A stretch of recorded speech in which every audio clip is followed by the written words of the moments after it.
That pile right there, I don't know what it is. Let's call it $500. Let's say it's worth $500, everything in that pile. Now, if I put 5 $100 bills on the ground, that's a little different story, right?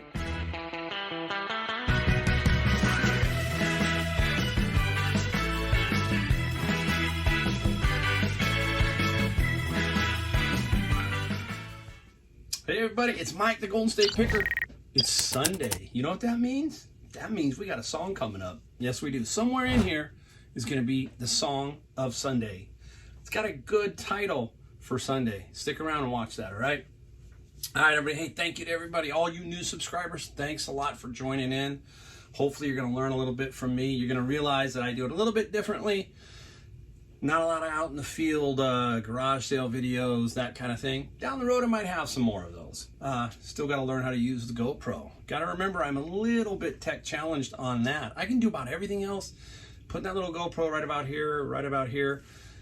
Like I said, you'll know what kind of shoes I wear. All right, hey, so today we're going to talk about, just touch on a little bit of a subject that probably affects a lot of us. It's called the good old death pile, right? The death pile. And we're going to talk about a little bit about fear. Death pile and fear. Then we're going to get into a few solds. I'm going to move it along. We're going to try to keep it moving along. But you know me, I do it differently. We like to talk about a few things, and then we get into what we sold or what we found.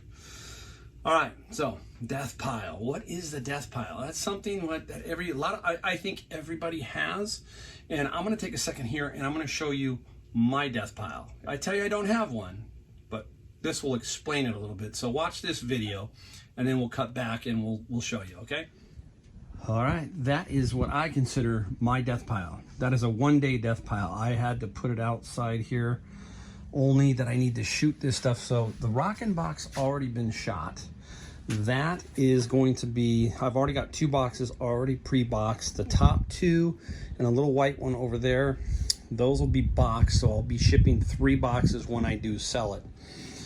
Tape deck, you saw this on the video. So this is just sitting here, but by tonight or tomorrow morning, it will all be gone. Should be all done. So there you go. That is what I consider the extent of me having a death pile. And it's basically one day. Today's Sunday, yesterday's Saturday. So that's a death pile, guys. That's my version of a death pile. All right, so there you go. That's my death pile. It's a one-day death pile. I can live with that kind of death pile. If you have that kind of death pile where basically I got it yesterday, it's outside here, I'm wiped out. I mean, I've been doing a lot of things around here with my yard and other things. You got to take a break sometimes away from this, but you can't let it get away. So that is right now my #1 priority. Believe it or not, that thing's on my mind. That thing's on my mind. I'm looking at it right now. You can't see it, but that door's open and I'm looking at it. And it's bugging me. It's bugging me. So that's the key to a lot of success when it comes to eBay. There's 2 things I feel you've got to know. You got to know when to buy and when not to buy. That'll help the death pile. And you also got to realize that you got to get control of the death pile. And the best way to get control of it is not to let it get out of control. Once it's out of control, then you got a problem. Tell me down below, if you have a death pile, is it mostly clothing? I have a feeling it seems to be mostly clothing, but I might be wrong. You can notice in there was no clothing. I think they're a pair of roller skates, if you call that clothing. I don't think that is, but if you looked in the pile, there was no clothing. So you really got to keep an eye on the death pile. I always tell you that that pile right there, I don't know what it is. Let's call it $500. Let's say it's worth $500, everything in that pile. Now, if I put 5 $100 bills on the ground, that's a little different story, right? So it kind of stings that now you've got this money sitting in a room, a garage, a shed, or whatever, and it's not doing you any good. So your best chance is to get that up. Get it up and get it done. Now, if you already have a death pile, my advice to that is to basically stop thrifting and get the death pile up. And this is where you got to kind of be honest. This is actually a good thing. When you are looking at your death pile, say it's been there for a month, let's say a month, you now get a second look at it. And that second look with your eyes is going to say, that was not a good buy. That was not a good buy. And you're going to separate out some of the dogs. You're going to go, you know, why did I buy that? Remember what I said? Don't buy just to buy. Sometimes I go through a thrift store. First thing I say when I walk through that door is, don't buy just to buy. That's telling me, make sure I make at least a very good decision. Now, I don't always make a great decision, but I don't buy just to buy it, basically. Classic example on a flea market. I'm out at the flea market, garage sale this weekend. There was a pair of fins, swim fins, diving fins. I knew they had a little bit of value. I wasn't positive how much. I fretted over those stupid things for a good 5 minutes. And I was telling myself, Mike, what are you doing here? I mean, there was decent value, maybe $20, $25. I mean, you know, but to me it was, don't buy just to buy. So I left them. Now, some people in other areas would grab them. That's cool. That's because that's your area.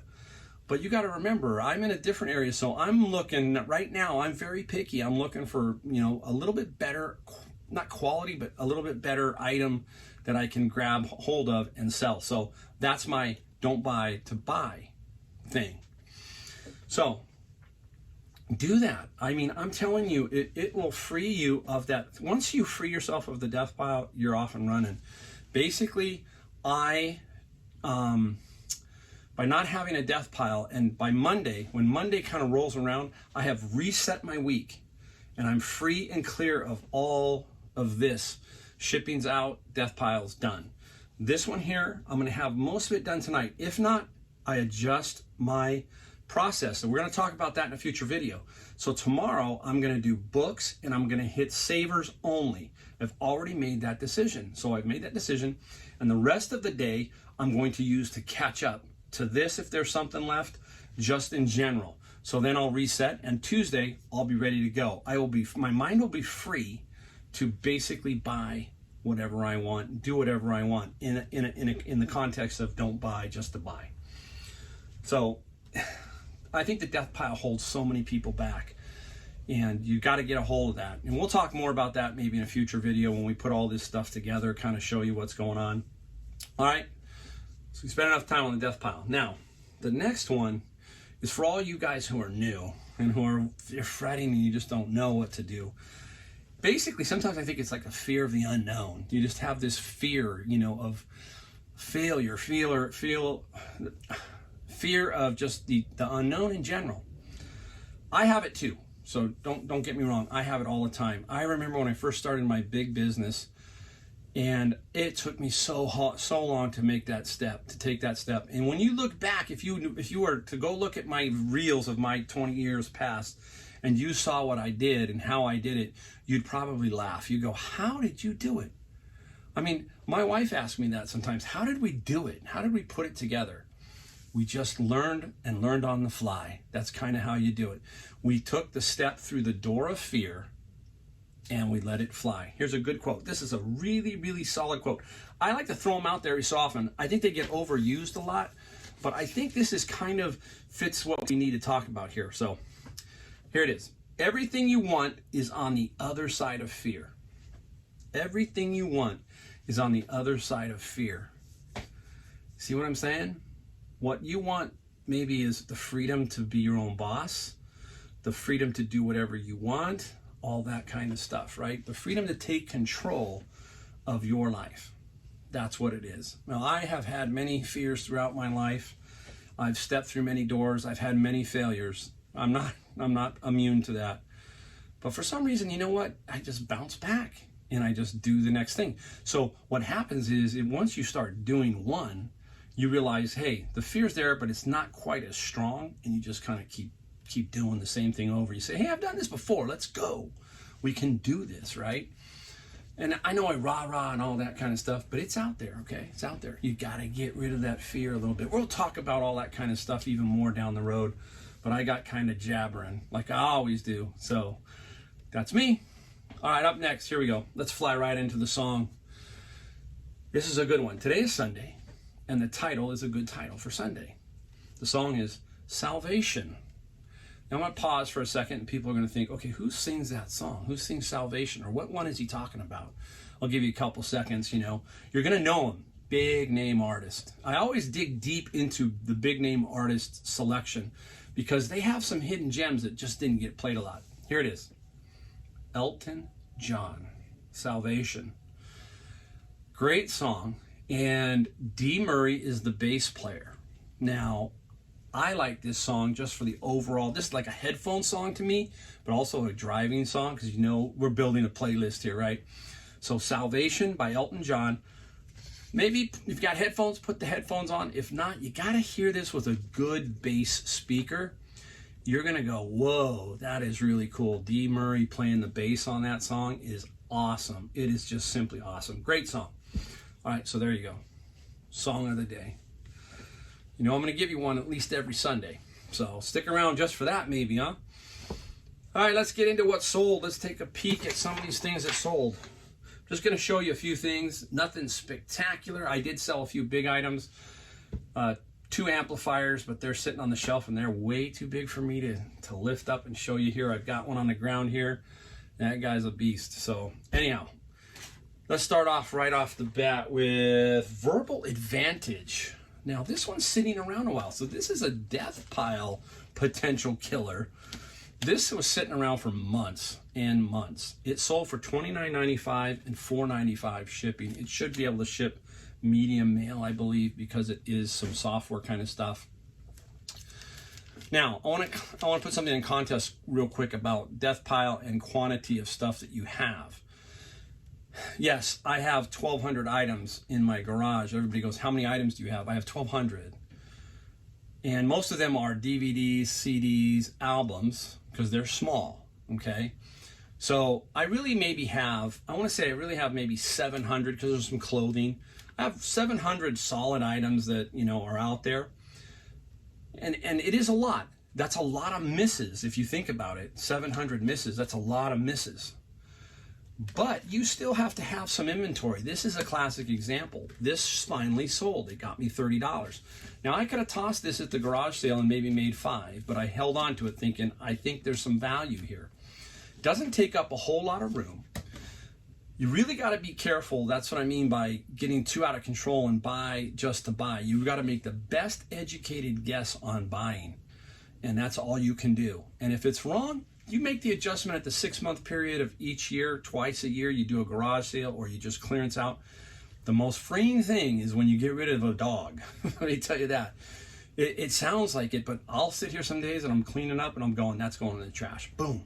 No emotional attachment. That's what I have. I have none. No emotional attachment to these pieces.